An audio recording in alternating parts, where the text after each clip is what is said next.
I'm Marketing Director at RPA, and he's going to take us through his case study. Thank you. Okay, it's going to be a little bit difficult for some of you to see on the screen, but it's a visual reference. A couple of weeks ago, I started putting together my visual representation for this presentation, and I came across this. Has anyone seen the Google version of the fail whale? So right now, when you do a Google search and for some reason you get a 404 error, they give you a little robot that looks like it's trying to fix itself. It's got a little wrench, it's confused, and basically Google's telling you, hey, we don't know why your search didn't work, but we're working on it. So I thought this was really interesting. It's a great example of Google kind of really being true to itself. So Google could have just given you a regular 404 error and said, hey, Starbucks couldn't give you those results. But some of the people up in Mountain View have a little sense of humor, and they're bright. They believe in what it is that their brand does. So it was really interesting to see them being true to themselves, having fun with something as simple as an error page. So in a lot of work with the clients that we do, a lot of our work, we really focus on a number of things that's really focused around being true to themselves. And talk about the best platform for you to go out with any type of brand communication, but especially within social media. So understanding what it is that you do especially well. There's a reason why your customers become your customers. There's a reason why they chose your brand instead of another brand. So really finding what it is that you do well and celebrating it. And for 25 years, our agency's been a brand agency partner for a number of our clients, and really kind of celebrating the things that make them unique. So for all of our brand communication programs, we focus on that celebration. But really becoming a bigger part of people's lives is something that's been a big challenge for a lot of companies.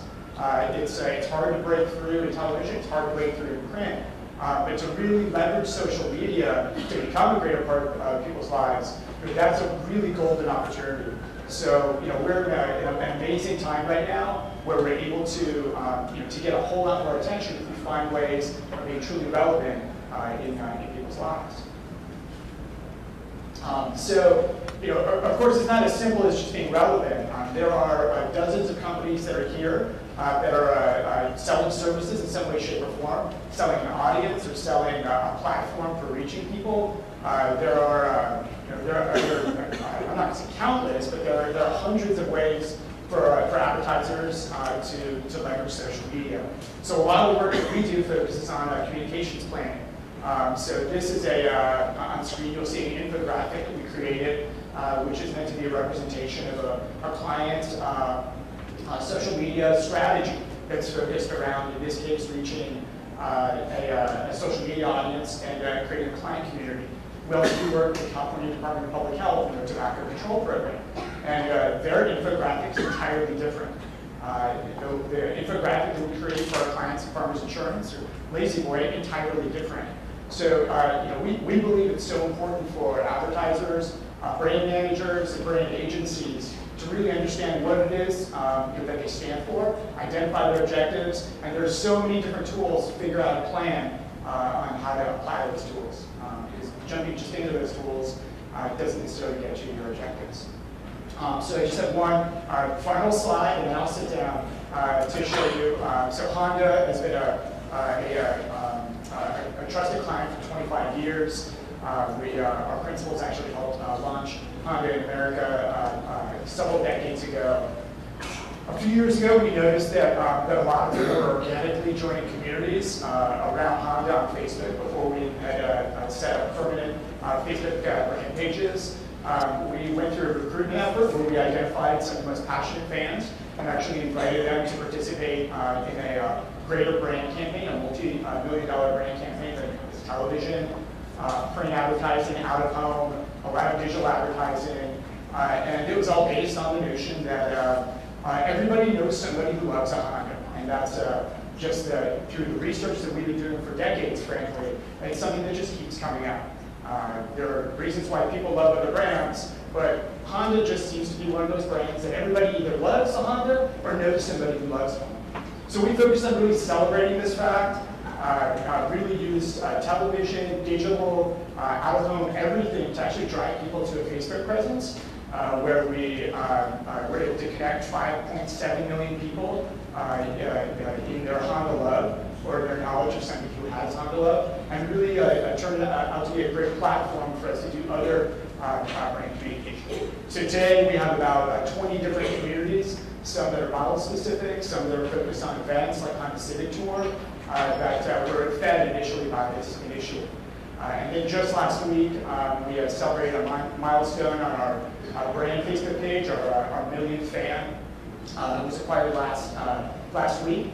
So we were really excited, and in response to that, we had a whole week celebration where we took some of our greatest brand champions, their super fans, people that got Honda logos tattooed on their arms. You can see this example. People who mow their lawns in the shape of the Honda logo, people that shave Honda logos in the back of their heads. And we've been using these assets in our ads for the Honda brand page for years already. But in this case, we really supercharged that advocacy, and we have Honda associates joining in. So it's a little difficult to see, but Honda's chief marketing officer, the head of marketing, a gentleman named Steve Sutter, very digitally focused guy, volunteered to tattoo the face of the fan who put the Honda logo in his arm, volunteered to put that on his arm. It's a temporary tattoo. He's gone, probably still there, but he's gone in a couple weeks. But showing his love back to the fans. Honda mowed their lawn, the lawn in front of the national headquarters, with the name of Chris, one of the fans who mowed the Honda logo into his lawn.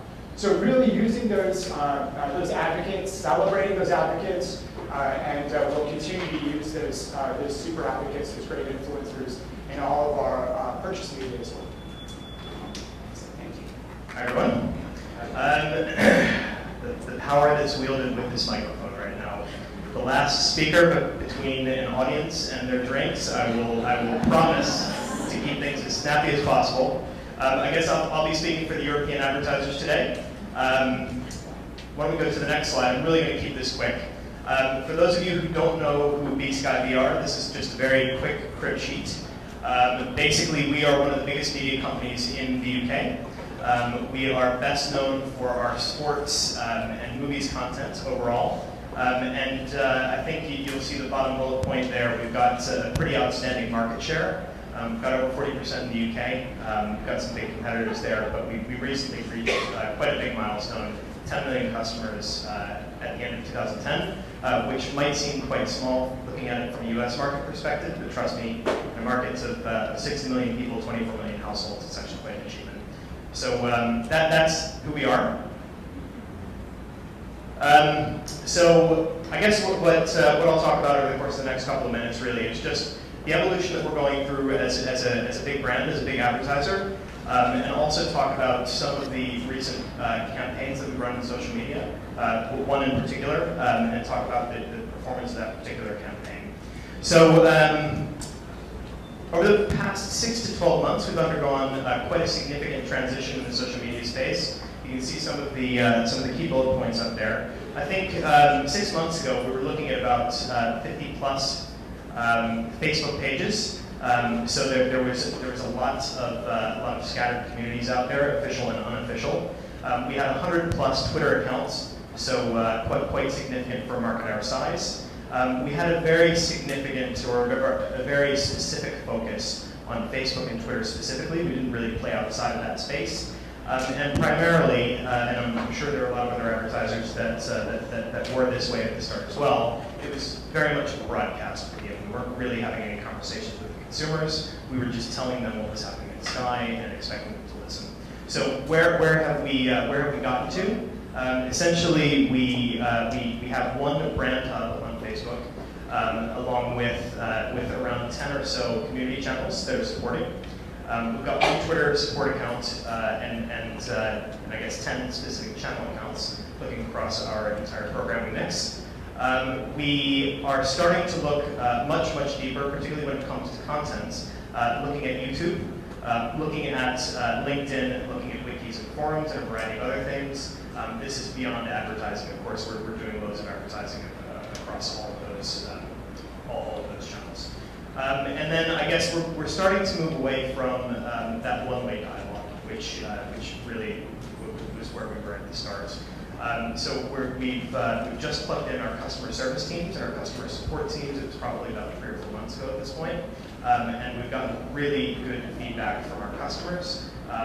It is driving a significant amount of engagements. And if you look across our Facebook page specifically at the moment, the sentiment is very positive and it's very high. So we've come a long way.